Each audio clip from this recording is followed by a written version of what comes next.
You can put on your full beams by pulling this lever once the dipped headlights are on, and that will make them stay on.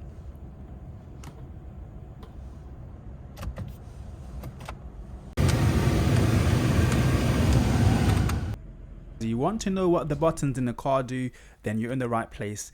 In this video, I'm going to show you one by one what each of the buttons do. So let's start off on the left with this vent. If you push it left and right here, this kind of directs the wind or the air in the direction that you want.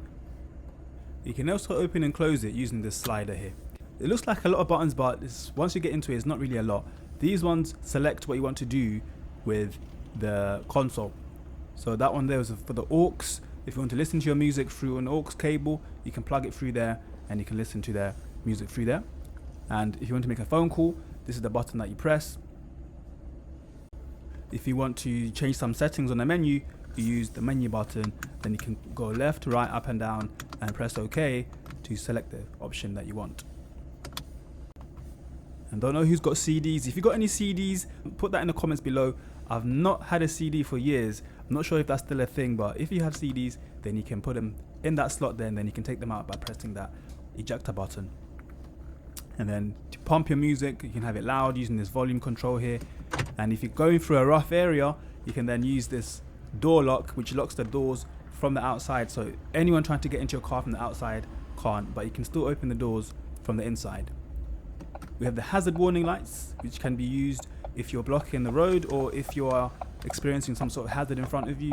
Now when you press this, this turns on all your indicators at once so that people can see that there's a hazard developing potentially. Now this is not a button, but it's a light that tells you that the front passenger airbag is on. You can turn this off using the key, and you might want to turn it off if you have a baby in the front seat, but normally you should have it on if there's no baby in there, so that it can save you if you get into an accident. Now this button is really useful for really cold days. Sometimes your windows might get frosted up or frozen, and if you use this button, you can see those wiggly lines there. They heat up and then melt any ice that's on there. Really useful, super quick. Then you've got the fan. Now this turns the fan on and off, and you can change the speed, so you can go really high or you can go to 1, and that will just give you a gentle breeze. Now this selector selects where the air comes through, and now you can have it by your feet if you have cold feet, or you can just select it to face just the windscreen, and watch what that does as well. So that actually puts on the AC, because normally the AC is really good for clearing up the windscreen of condensation. I've never known what this button does, but if you do know what this button does, please put in the comments below so that we can all find out. And then this one selects how warm you want the air to come out of the vents is, so you can set it right to cold or you can set it to hot, but I like it just in the middle as I'm driving around. It's nice and comfortable. Now this button here is going to put these lines on, and it's going to make them hot. It's going to warm them up to clear up any condensation on the back window. My car has stop start, so when I press this button on, it actually turns the stop start feature off, which means that when I stop at the traffic lights and I take my foot off the clutch, the engine will still stay on. Then this one is the indicator control. Push down to indicate left. Make sure you feel the click. Up to cancel it to the middle, and then push up all the way to the right to do the right indicator. It also comes with this button on the side, which then changes what you're seeing on the dashboard. So if you want to check your mileage, how much fuel you have, you can use that button to see exactly that. If you pull the whole thing towards you and release it again, that's how you flash your headlights. You can also do some things using your voice control, and you can activate it by pressing this button here. Please say a command. If you've pressed it by mistake, just say the word cancel and it will stop. Cancelling. You can also answer the phone using these buttons here, or not answer the phone. Now on the right hand side, we've got the windshield wiper controllers, and it's got different levels. You can push it up to go faster depending on how heavy the rain is, or pull it back towards you, and that's going to turn on the back wiper.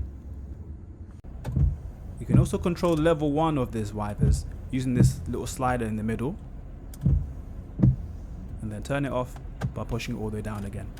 When you pull it back like this, this is going to turn on your back windscreen washer, and it lets out the liquid, and then it automatically starts off the wiper. When you press the side button here, the front windscreen wiper washer comes on. It squirts out the liquid automatically. The wipers start working.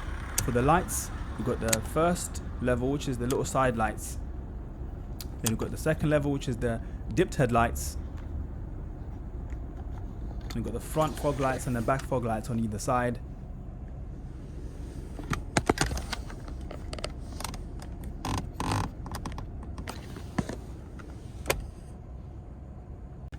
You can put on your full beams by pulling this lever once the dipped headlights are on, and that will make them stay on.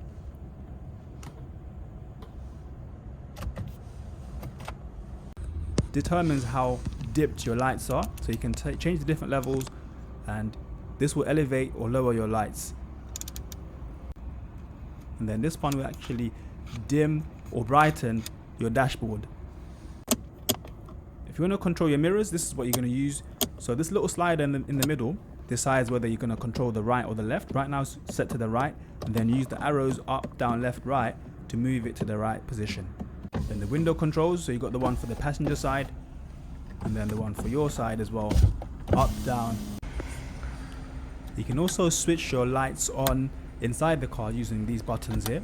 So these ones control the ones for the passenger and the one for the driver. You can also decide whether you want your light to turn on when you open the door or not. So right now it's set to turn on, but you can also change it so that when you open the door the light doesn't come on. To open your bonnet, this button is a bit hidden, so you need to actually look and then pull this lever. This is going to open or unlock the bonnet so that you can access the engine bay.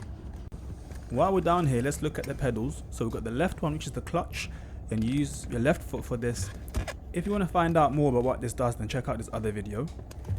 Then you have the brake, use the right foot for this, very, very light pressure, and then the gas pedal on the right again with the same right foot, very, very light pressure. Got the handbrake. So a lot of them now are electronic ones, but this one's the old school manual one. You got to just pull it up and then press the button to release it. We've got the gear stick, which works along with the clutch. Gear 1, 2, 3, 4, gear 5, reverse, and neutral. Now these are not buttons as such, but the dials. So the left one tells you how fast your engine is spinning. So when you press that, the revs go up. And then this is the fuel, how much fuel you have in your car. Then the one on the right tells you your speed. This one's really important. Some people don't know about this, but this is the anti-dazzle button. So you can flip this switch so that the cars behind you with the bright lights don't blind you. I want to thank you for watching. Make sure you subscribe, and I'll see you in the next video. Bye. And then I can feel it, but I'm not going to mount the curb. I can easily correct this. Just make sure I go into first. And the reason why a lot of learners do this is because they're using the car in front as a guide. So they'll use that car and then they'll try to straighten up their wheels. And if you're finishing wonky, you will see that the mirror, the image in the mirror is not straight.